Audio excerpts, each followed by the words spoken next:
So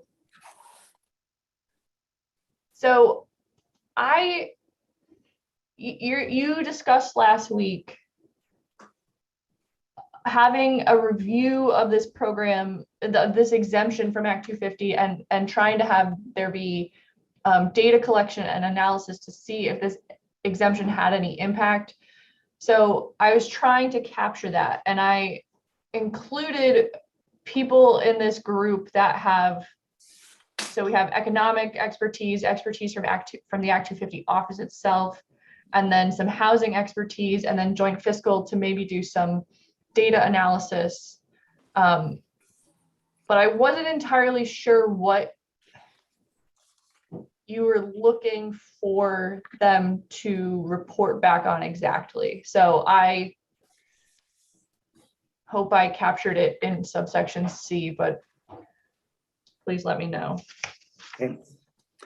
I think we had, I think we were having a little trouble ourselves putting our finger on precisely how to talk about what would get reported, because some of it is, we don't know what will happen. I guess I've been calling this kind of project, a bit of an experiment, and then you'd run the experiment and you'd want to observe the results. So this is pretty straightforward in terms of the housing aspect of it. I think the only other, the piece that we talked about, and I'm not sure how to express it, maybe committee members have some ideas, is were there any unintended consequences, particularly from an environmental point of view? And we might say, there was some negative impacts for not having an Act 250 review that might have addressed an environmental impact.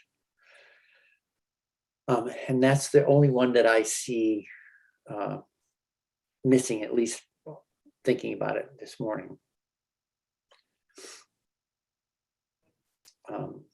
But so,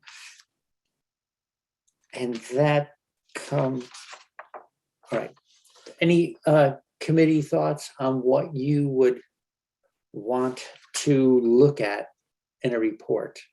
I'll also say, although it's listed that they can meet up 4 times a year, if it's really just to generate a relatively brief report that's mostly quantitative, they may well not need to meet but once or something like that.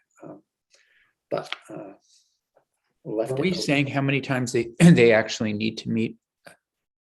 No, just that they need to do the report. Okay.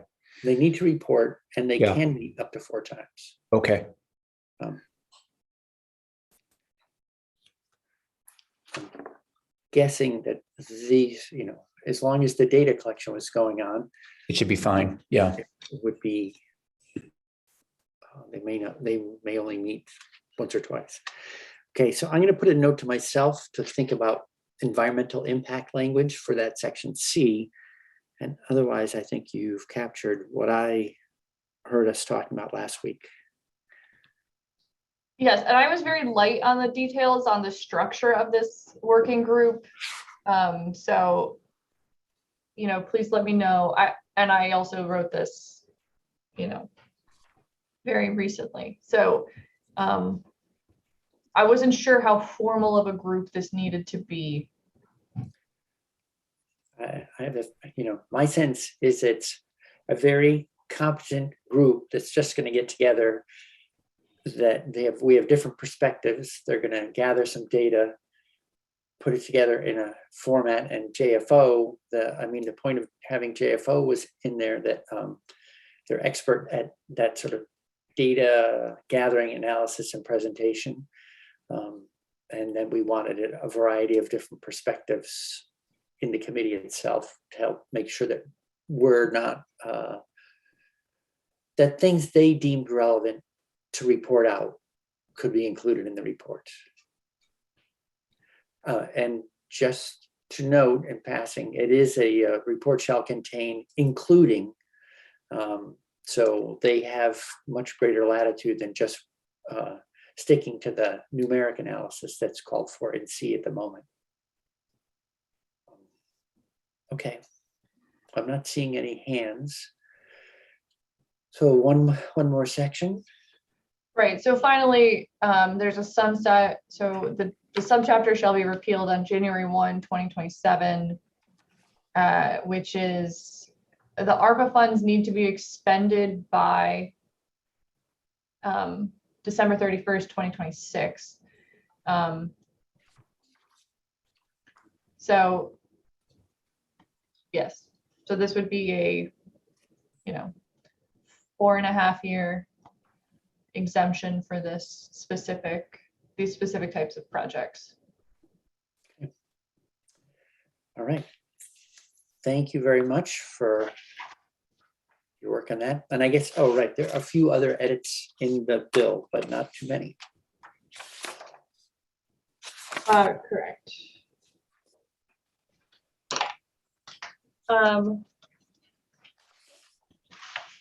Do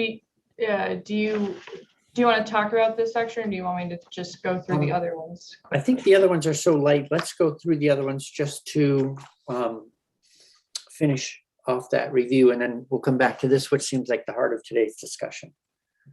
Sure. So on page 17, first, on line 6, I removed the definition of fragmentation since it will not be used in the statute.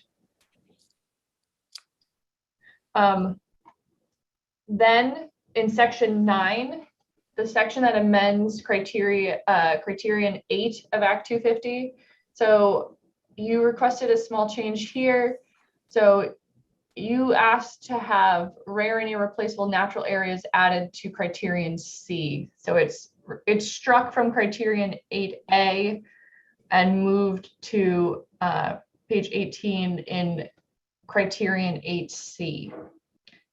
So criterion 8C will now read, forest blocks and connecting habitat will not result in an undue adverse impact on forest blocks, connecting habitat, or rare and irreplaceable natural areas.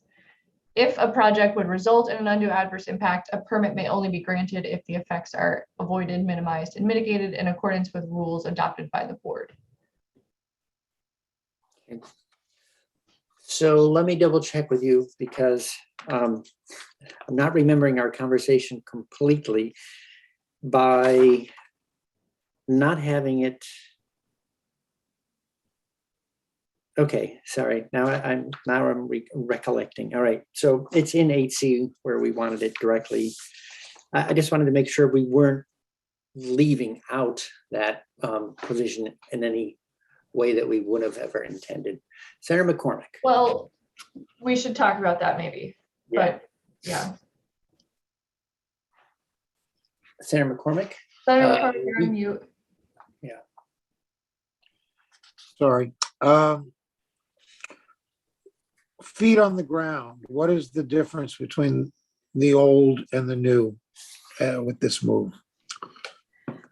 So the standard so rare and irreplaceable natural areas has been in Act 250 for a long time. Yeah. It does currently use the undue adverse impact standard under 8C.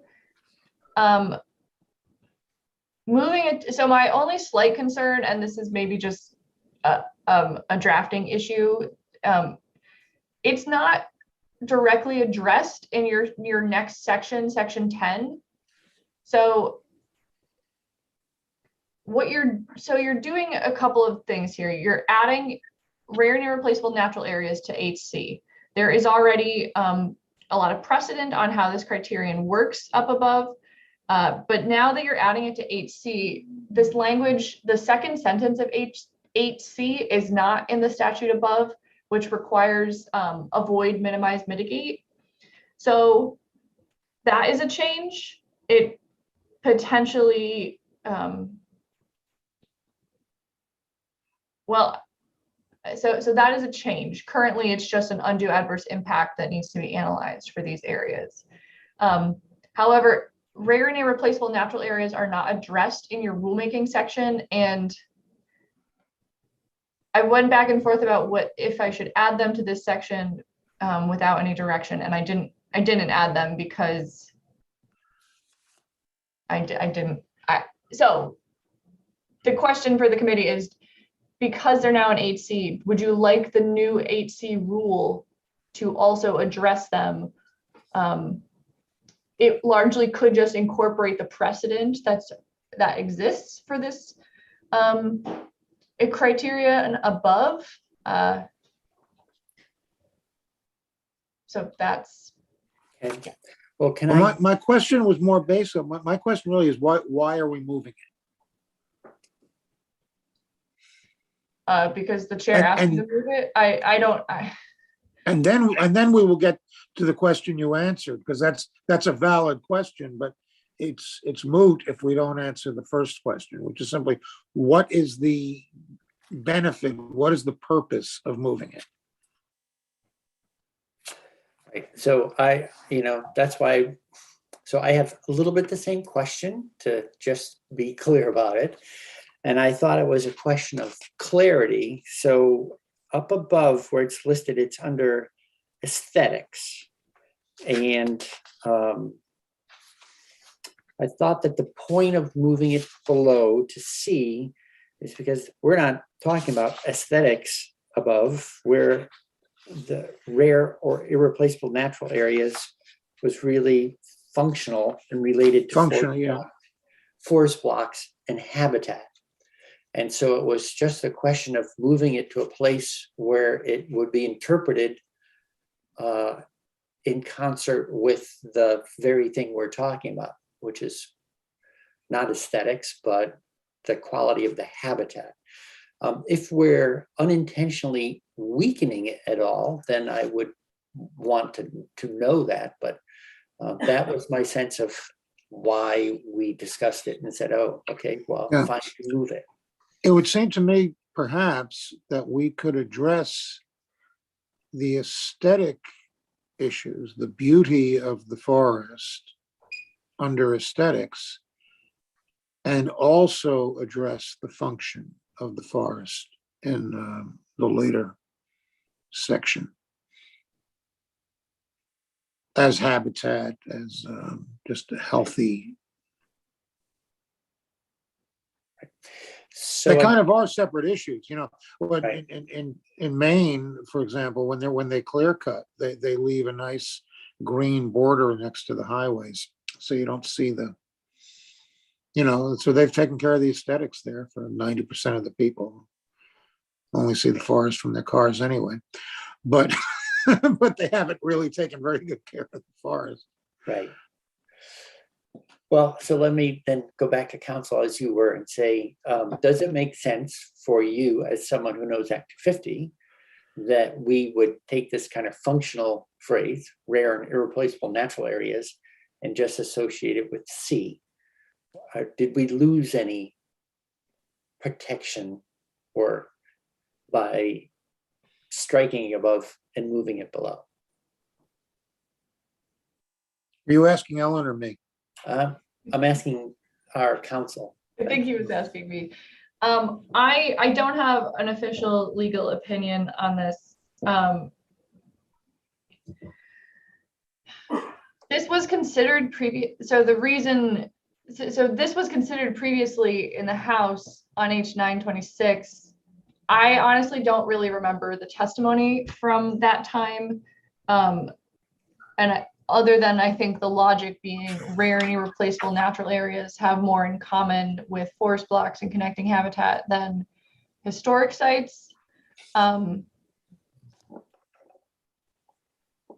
don't know. I think it's a policy consideration. So I'll leave my copy flagged and we'll figure out more about it, but I don't want us to get stuck on the intent. Our intent is to be protective. I think the edit was all related to trying to keep that criterion, that phrase associated with something where it really had functional significance as opposed to aesthetic significance. And so we'll visit it again and try to sort that out. But before we leave here, I would hope the committee would think about, rather than moving it, expanding it, keeping it in the aesthetics box, but also adding this new language. Because I don't want to give up the aesthetics part, because it's important. But on the other hand, aesthetics, I can tell you from my experience with Act 250, aesthetics has always been under fire. as being an unworthy criterion. There's money on the table and you're talking about aesthetics, and it's said indignantly. And so I think to actually address the ecosystem issues of the forest, aside from aesthetics, is a good idea. But I don't want to yield to give up the aesthetics, because the fact is the aesthetics matter as well. Yeah, so 8A would stay as a criterion. We're not. Yeah, We're not. that's what I'm moving it. suggesting. Right. Okay, so I got it flagged in both places, and let's continue through the last bits of the last edits to the bill, please. Sure. So then on page 22, there is new language added to the road rule, or the jurisdictional trigger that's being added for roads. You received testimony for some recommendations, so they've been included on page 22. So this is defining what is or is not routine maintenance for a road, and therefore whether or not Act 250 would be triggered. So routine maintenance of a road does not trigger Act 250 jurisdiction. And so here on page 22, routine maintenance shall include replacing a culvert or ditch, increasing the size or configuration of an existing drainage structure to improve resiliency, applying stone, grading, or making repairs after adverse weather. Routine maintenance shall not include changing the size of the road, changing the location or layout of the road, adding pavement, unless undertaken to improve the function of an existing drainage structure. And I think that was the language that came from Mr. Rose, correct? Yes. Yeah. Okay. Any committee questions or comments on that one? Okay.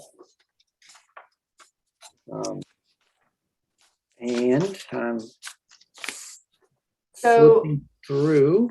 So section 15 was deleted. That is the section that addressed primary agricultural soil mitigation by state-owned airports. That has been removed. And then the only other change is in the effective date section. So I changed the effective date section slightly. So section 9, the criterion 8 that we were just discussing, shall take effect on January 1, 2024, after the rule has been adopted. So this was an oversight, but it is something the committee can make a different decision about. But in previous bills with this forest block language, because there's a fairly extensive rulemaking process, the new criterion doesn't go into effect until the rules have been enacted. So that is what this is doing here. So the new criterion related to forest blocks, connecting habitat, and rare and irreplaceable natural areas doesn't go into effect until January 1, 2024, after the NRB has enacted rules on it. And so I think I just picked the date the rules were supposed to be final. Okay. Oh, so the board is supposed to submit the rules to LCAR, the final rule on or before June 15th, 2023. So you could potentially move it back slightly, but LCAR will approve the rule sometime in there, but then there also should be some notice period for developers that they're going to be using this new criterion and there are rules on it. So January, you could potentially move it back slightly into the end of 2023, but so that's just something to consider. Okay. Having waited in an infinite amount of time to have such a rule, I suppose the orderly rollout of it is more important than probably shaving the date back a couple months, 2, 3, 4 months, something like that. But thank you for pointing that out, and we'll have some discussion on it. Okay, thank you very much for the new draft and the walkthrough. So I think the main questions that I have, and I'm glad we have our witnesses here that we'll go to next, is over this new housing section, does the design of it, and knowing that we need to take a provision like this to economic development, because we are designing housing, which is, and we're brought into it because we're also giving an Act 250 exemption to do the kind of housing we're talking about. So they're intimately connected. But we don't know the housing world well enough, and we don't know if this would do what we, I think, intended as a committee, and what the connections to other type of housing is, particularly PHPs. The question I have there is that we have said, as we learn more about PHPs, we didn't think that was I would say, we didn't think it was such a good trade to be leaving Act 250 in order to build housing that only had 20% of the units for a relatively modest period of time, quote unquote, affordable. So we're looking for something more meaningful in exchange for that support of the federal money. Senator McCormick. You're muted. We have a pending question, and I think you just said something that implied that the question had already been answered. You said that we're granting an Act 250 exemption. I fully understand that may well be the end result, but we have not taken a vote on that matter. We haven't even taken a straw poll, and I'm certainly not yielding on it. So I would appreciate the courtesy of the pending question treated as a pending question and not as a fait accompli. Okay. So yeah, I'm sorry if it sounded like it's a done deal. I'm just saying I made a drafting request based on my sense of where the committee was interested in going. And it's always subject to committee review and votes. Senator McDonald. Mr. Chair, I don't have the exact language in front of me here, but earlier in our discussion, the measure for whether or not something qualified as affordable had to do with a survey of the average sale of something or other over the last period of so much time. That's deliberately vague. At this time where we are astonished when we open up the newspaper to see stories about houses that were listed for, appraised for 250,000, selling for 450,000, and and I don't know how we come up with a measure when the situation is so volatile, and I don't know whether the measure that we just reviewed was workable. So.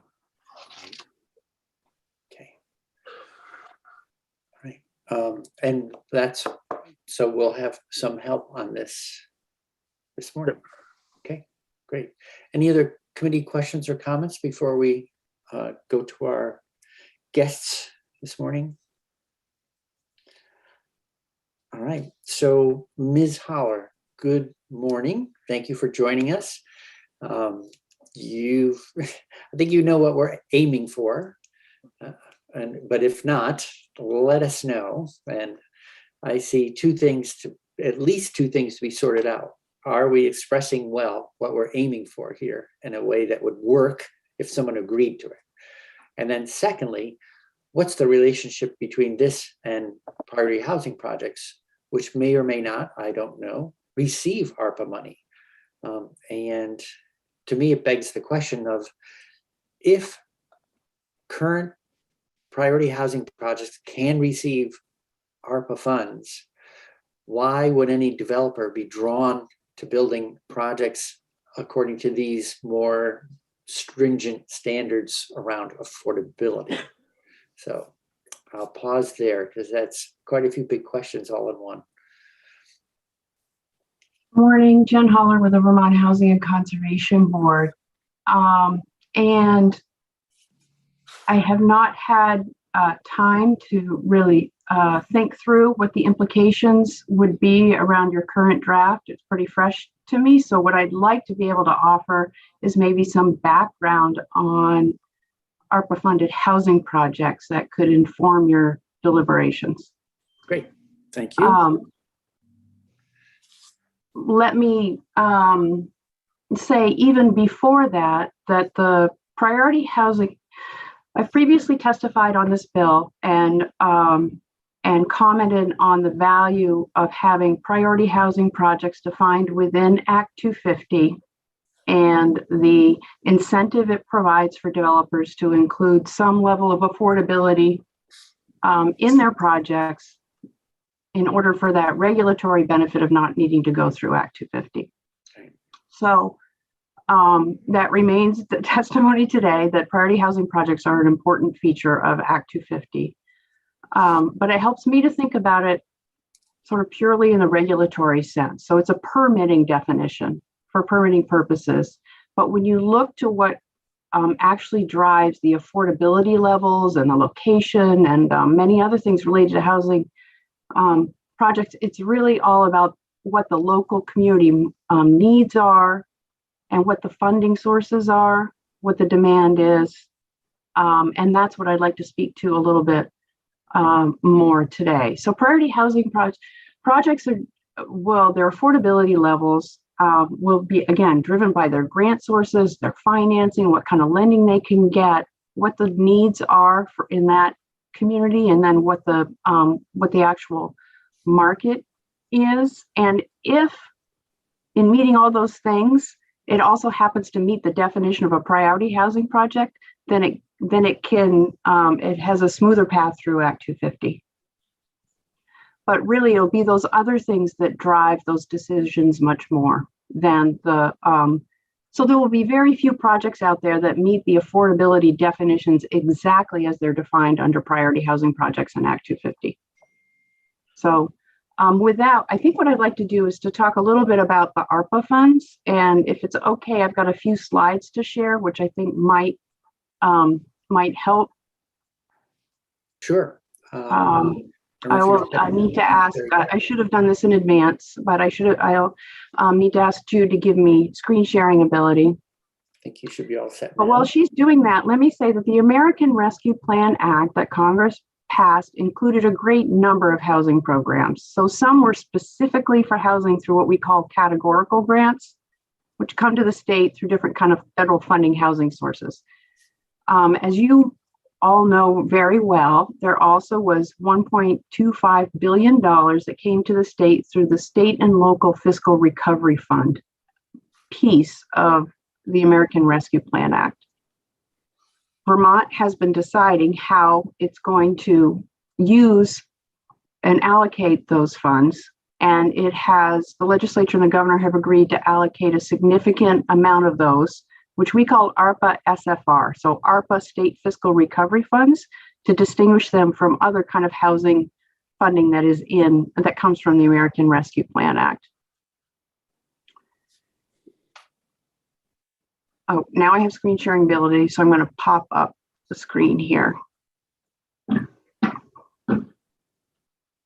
Let me just get started. And okay, so Housing Conservation Board, and what I'll talk to you today about is the how we are using ARPA funded as directed by the state for housing development.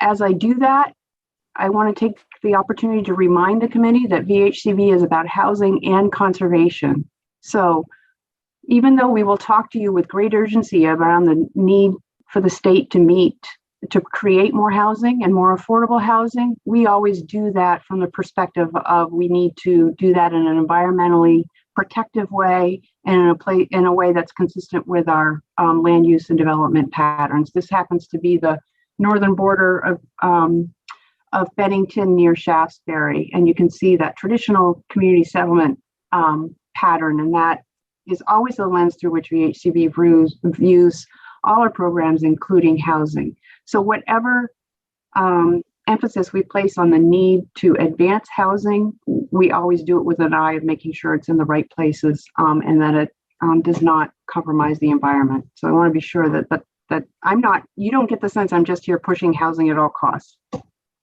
So a little bit about the American Rescue Plan Act. I explained to you that it had a great number of programs. One of them was the state fiscal relief funds to the state. The state has allocated that to several different uses, a significant amount to housing, but also some to infrastructure, broadband, and other needs. The ARPA SFR funds that have come to VHCB are for housing development, and these are the sort of governing authorities. These are the main pieces that rule how we use those ARPA funds and what the housing projects look like. And the bottom line of all of this is that the projects that we're funding are very affordable. They have deep levels of affordability, and we require perpetual affordability, and we do it in a smart growth way. So I'm hoping that this provides some reassurance to the committee that the ARPA funds are being used in a way that's consistent with many of your discussions and with the goals I've heard the committee express. So the first piece here at the top is the U.S. Department of the Treasury is the source of this funds, and they have just issued a final rule, and they have reams and reams of associated guidance. So that's a link, you can see it there, but just in terms of 3D, this is the actual final rule. I don't know if you can see that, but this is what guides us. We need to braid these requirements along with the language that was included in your budget bill last year, which is the actual state appropriation of those funds to VHCB. And it says that we're to use those ARPA funds to provide housing and increase shelter capacity with priority for populations, basically for those who are experiencing homelessness, and to the extent possible, do that by providing permanent homes in mixed income settings. So that's the additional priority that the state put on the ARPA funds. It's probably good to remember here that the American Rescue Plan Act and state fiscal recovery funds, the entire intent of those is to allow states and communities to recover from impacts of the pandemic. So that's the focus here. So in addition to the Treasury rule, and then at the state level, there's the appropriation that tells us what our priority should be with that.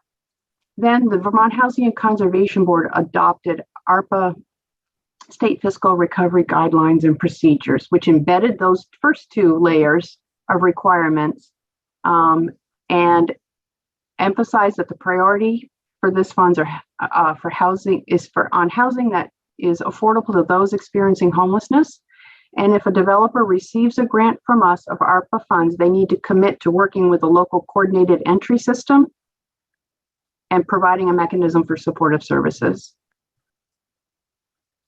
We have also, with working with the administration to make sure that this is eligible under ARPA, because we want to create those mixed income communities wherever possible, and recognizing that people in the 60 to 120% range also are really feeling a housing crunch.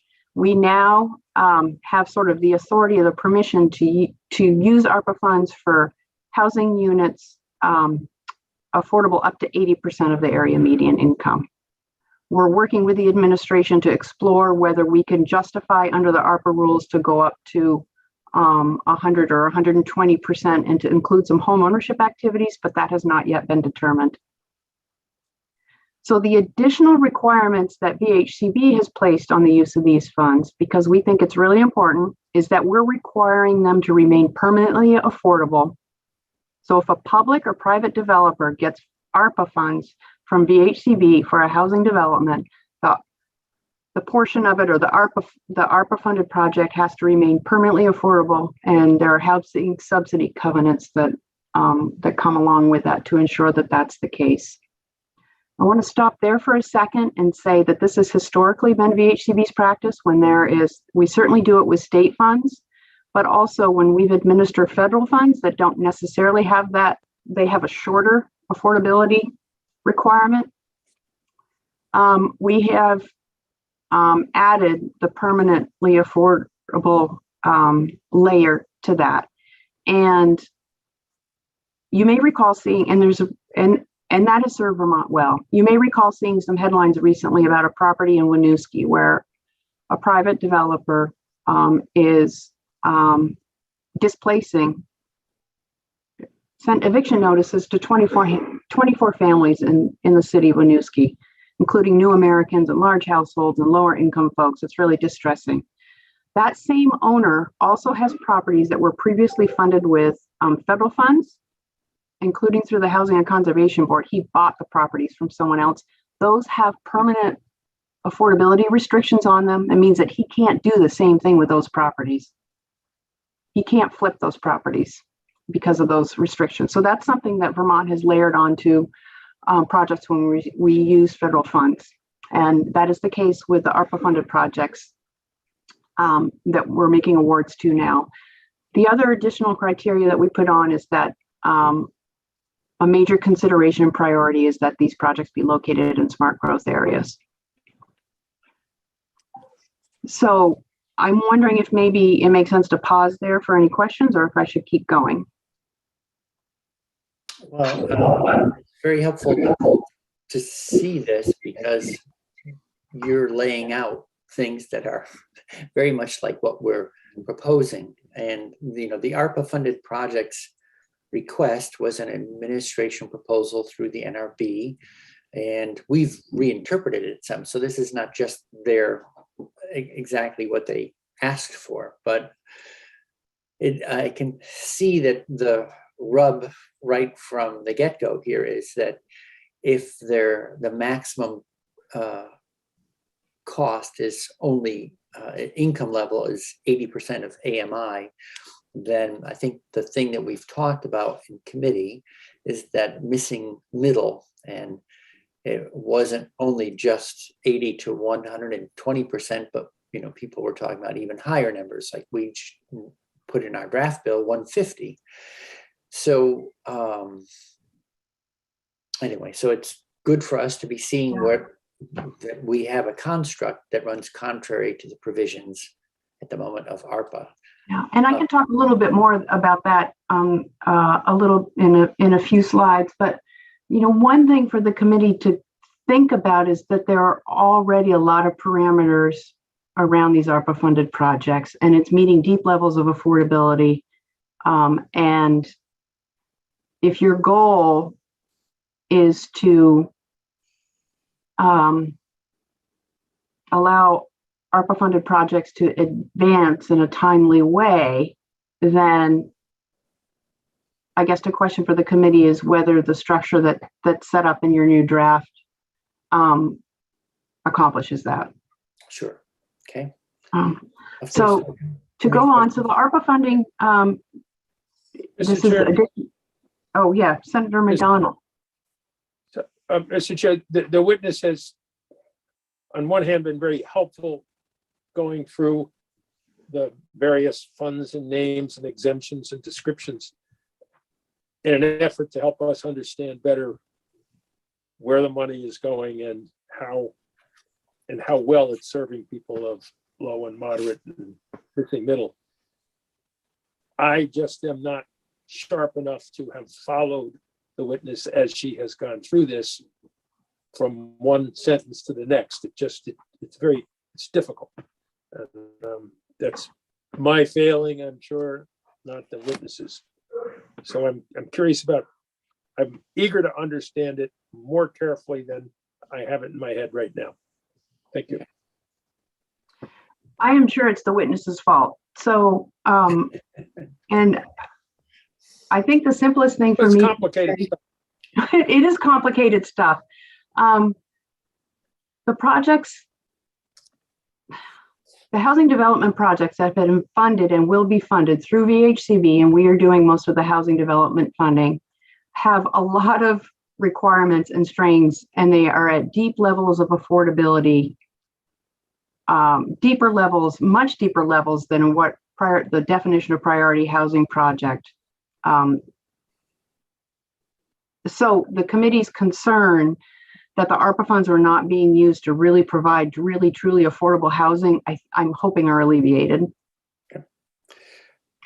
There's another question about the extent to which the ARPA funds can be used to address the so-called missing middle, and that is somewhat constrained by the Treasury rules.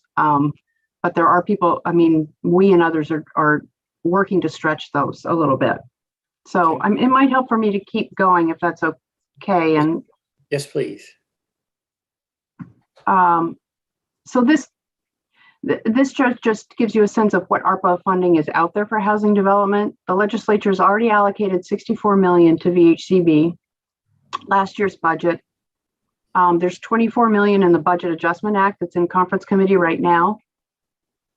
S210, which is your rental housing registry bill. The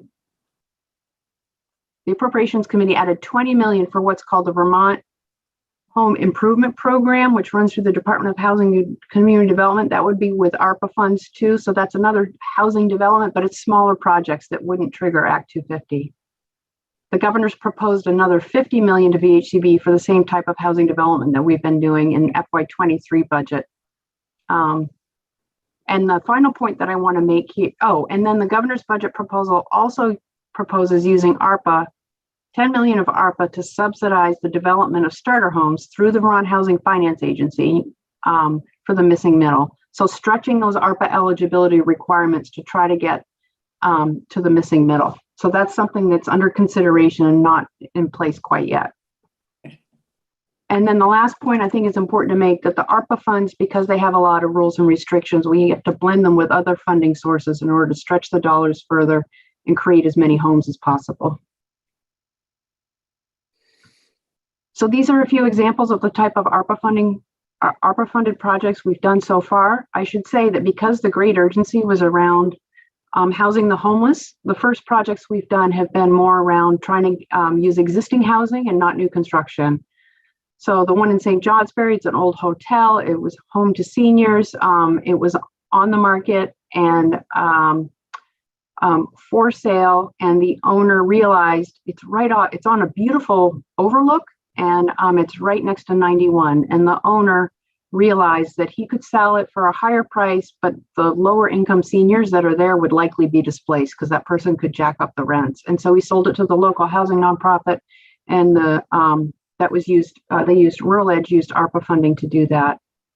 Zephyr Place in Williston, that's a motel conversion. It's 74 or 75 units. Half will be housing for the homeless initially. The rest will be affordable. And over time, the plan is to transition that to a mixed income housing development when hopefully the need for there will be fewer homeless people that are in need of housing. The bottom left is on Gage Street in Bennington, and our board just funded this with ARPA funds, and it will become a recovery housing for and sober living with nine people in recovery. And then the Tuttle Block in Rutland, there's some commercial space in there. It's part of a larger housing project. They'll use ARPA funds to create 3 new units there that will be dedicated to those experiencing homelessness. And there's a great need for that in Rutland. So far with the state funds, this is what's been created. 532 beds. You'll see the mix, 431 rental units. More than half of those are for households experiencing homelessness. Whoops, I need to update this. 9 recovery housing units. It should be 18 now. And you can see some of the other uses. This project on the left is a renovation. Hopefully we'll get underway soon. They're still trying to sort out some of the details, but that's a private developer in Brattleboro, which will use ARPA funds to renovate that building and create housing in the downtown. So I don't want to dwell on this too much, but also there will be new construction projects that come along that be funded by ARPA. So you may recall that Elizabeth Bridgewater testified before your committee. She talked about the Alice Hallway Drive project. We're not sure if that's going to be ARPA funds or not. It depends on sorting through some of the Treasury rules. But she's the one who spoke to you about the importance of lifting those priority housing caps, because the funding for this project will drive the levels of affordability. It's going to make it affordable. There will be homes dedicated to the homeless there, as well as mixed income and market rate. But she had to keep that building under 24 units or less in order to not trigger Act 250. If that threshold bump that's in your build were in place, you would have been able to add a few more homes here. And then on the bottom left is another example. There's an existing building in Heinsberg for senior housing, and they want to build 2 more buildings there. It's a great site, appropriate infill development. And that's in our pipeline and a request that's coming into us. And we've got about $72 million in known requests coming. And more of those will be new construction. So that gives you a sense of the kind of things that ARPA funded housing projects are. I hope that's helpful. And a handful of those are priority housing projects. This chart, I'm not going to spend much time on. It's just to show you of the things that are coming online the next couple since the pandemic started with the infusion of federal funds, the number of units that are dedicated specifically to serving the homeless. So there are deep levels of affordability in these buildings. So given all that, I was presumptuous enough to do a list of the policy questions maybe that the committee is asking itself. So do you want to exempt ARPA SFR projects from Act 250? And I would suggest that the ARPA SFR projects have enough affordability requirements and policy around them and restrictions that maybe it's not necessary to redefine those for this purpose. Projects that meet the definition of PHPs are already exempt. Do you want to do it statewide or in all designated areas or in only some designated areas such as downtowns and neighborhood development areas? Do you want to exempt only housing projects or all ARPA SFR funded construction projects, including infrastructure, broadband, childcare centers, and the like? Some of these you've already sort of begun to answer. I did this before I saw your new draft. So some of them you've already kind of put on the table what you're beginning to think about. And then for how long would that exemption, and I know the preferred language is to say that these are not considered development for purposes of Act 250, but exemption is just a shorthand for right now. And then for how long would that be in place? Okay. Another couple things I wanted to mention, you talked about what's the definition of 150%.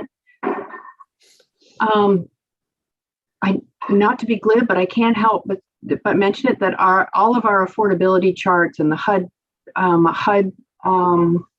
criteria and income setting, it only goes up to 120%. 150% isn't even contemplated. So in state statute, affordable housing is defined as rental up to 80% of median, and for home ownership purposes up to 120% of median. So that's been the policy to date, and that's in a few different places in statute. It's helpful to have those definitions be consistent, and that's where they are right now. When we think about at BHCB, from what we see the needs are and where the gaps are in federal funding for different purposes, that big gap is between 60% and 120% of median. It isn't to say people above that, those incomes are not struggling to find housing, because they are too. And then in terms of environmental review, this is something that Commissioner Hanford mentioned last week, that most of the programs, well, all the programs that have federal funding or that have VHCB funding go through some level of environmental review anyway. And then if there's specific federal funding, they go through a very, very comprehensive environmental review. So there are, I'm not saying that takes the place of Act 250 or any other local permitting, but just that is a factor, and it is a consideration.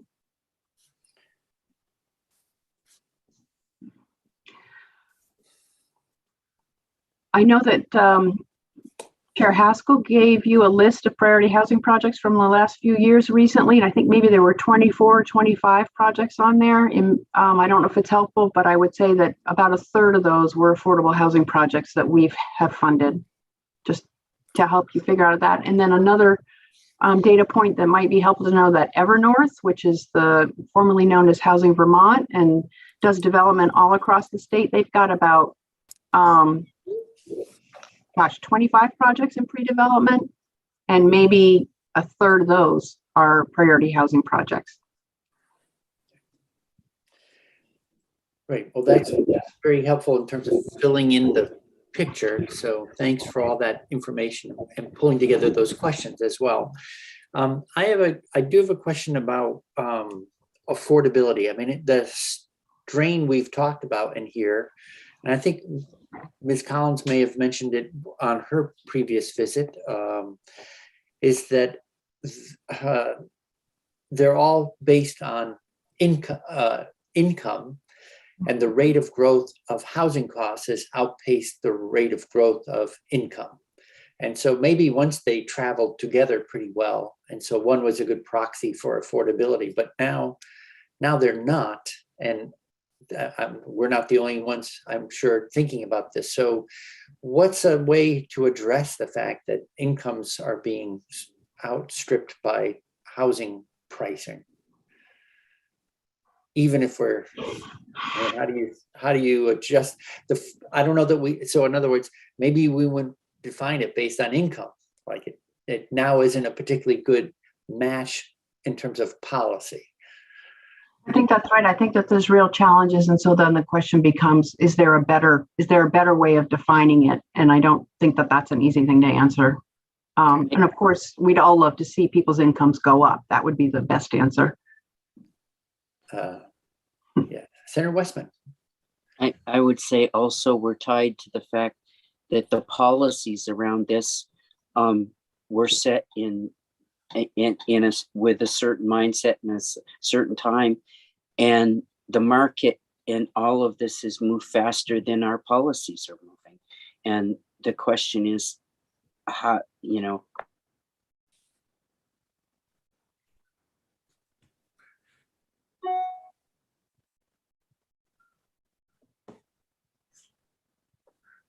Senator Westman, you froze for about 10 seconds, so we missed your last sentence. I was just saying, I think the policies are were set in a time, and the markets move faster than everything else. And I think the people that are above 120% to some degree, that are just over that, are hurt. Okay. Yeah. Okay. All right. May I offer something on that? And one of the challenges is that it's really difficult to make adjustments to Act 250. So what can the committee do now that's markets are going to go up and down? We've seen a really dramatic change recently, but it changes to Act 250 and the definitions don't come easily. So how do you best create something that will work in most market conditions? Right. Or still be relevant, I guess. It's not going to, so. Senator McDonald? Yeah. When we ask ourselves questions, how do we come up with something? And we say things like we'd all like to see people's incomes go up. But we don't all want to see people's incomes go up. We have, we deal with federal legislation that fights that. We deal with tax cuts that are at the federal level that are absolutely opposed to all people's incomes going up. And we've learned in the last 40 years that when we do that, the result is the gap is wider and wider. So, we're being asked to take a shot at a moving target here and then pretend that the target is not moving. And then 2 years from now, when we wring our hands and go, what happened? It's, what happened is we've done it again. We've done it again. We take small bites, and but they're not big enough to do the job. And when we try and take big bites, it's too damn radical, and it's impossible, and you'll never get anybody to do that. And that's the position we find ourselves in. Every time there's one of these economic events that leaves, working people in the forgotten middle farther and farther behind. That's and the witness is doing her darndest to move us forward at the same time that we're falling behind as we move forward. Moving forward and falling behind is not moving forward. All Right. Well, No so reflection on the witness who's here in a short period of time, trying to share a lot of information with us, at a moment of decision making. How farther behind are we willing to allow ourselves fall at this moment? So I'm mindful of the clock, and Ms. Holler, thank you very much for that helpful information. And I also appreciate that you gave us some questions, because we're not just looking for answers. When you see questions that have to be addressed, then it's helpful for us to hear them from you. So thanks for that. And not seeing any other hands at the moment, then I'd love to, we'll go to Ms. Collins, and good morning. So you've heard our conversation so far, and happy to hear your thoughts on the topic and the draft proposal in front of us. And I think your screen just froze. Or you're remarkably still this morning. Okay, so your screen froze. I don't know if the cure is to go out and come back. And you're muted.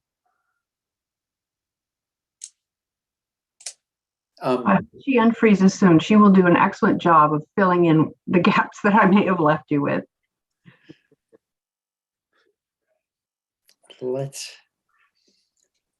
So Ms. Collins, I don't know if you can hear us. You're still frozen on our screens. And maybe the quickest cure is dropping and returning. Jude, do you have a way of dropping her just in case it's frozen on her end as well? Frozen. It looks like she stepped away from the screen, but I will try to remove her from the meeting. Okay, and when she logs, maybe she'll have a better connection when she logs back in.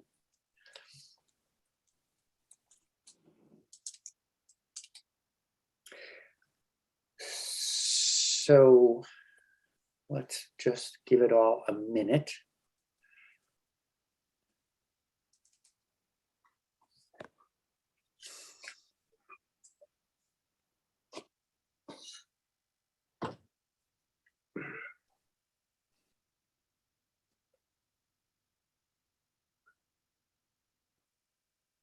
All right.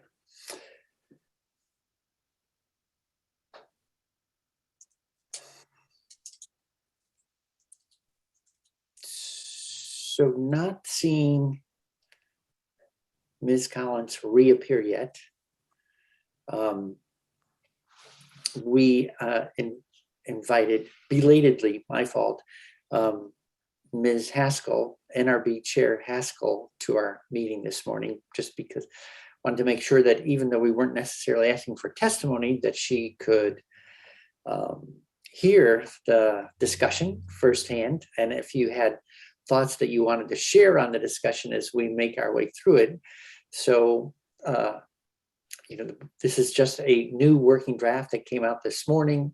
So I know no one's had time to really analyze it. But you've heard the conversation so far. I don't know if you have anything you want to share. You're just along with us, listening to the testimony and trying to figure out a path forward. That's where I'm at, Chairman Bray.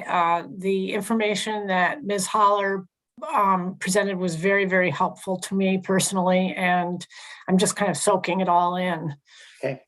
Yeah. Well, let's hope we get Ms. Collins back in, and then we'll hear the VHFA side of things. One of the things I'm hearing is that although we are talking about ARPA funded projects, that it may well be that almost, and maybe Ms. Howler, this is a question probably for you, is does every project include more than one funding stream by the time you are done making a project happen? I mean, yes, private money, and then a state grant of some sort, but it sounds as though there's it's always more complicated than just saying an ARPA funded project. And we don't have Ms. Howler on the screen either at the moment. Senator Bray, Maura is trying to get back in, but because I removed her, she's having trouble getting back in. So I'm not sure what to tell you. Is removal permanent? I didn't think it was, but because I suggested don't report her for anything nasty, but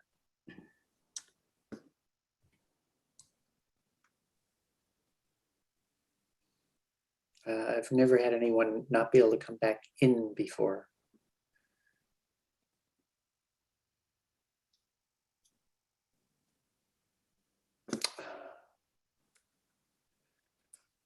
I will resend her the link and see if that is helpful. Sometimes, yeah.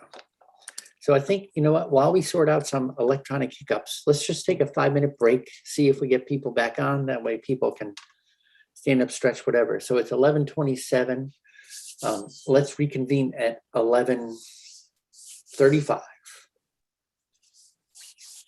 And then we'll finish the morning. So with that, Jude, if you can take us off the air, and I will reach out to Ms. Collins during our break.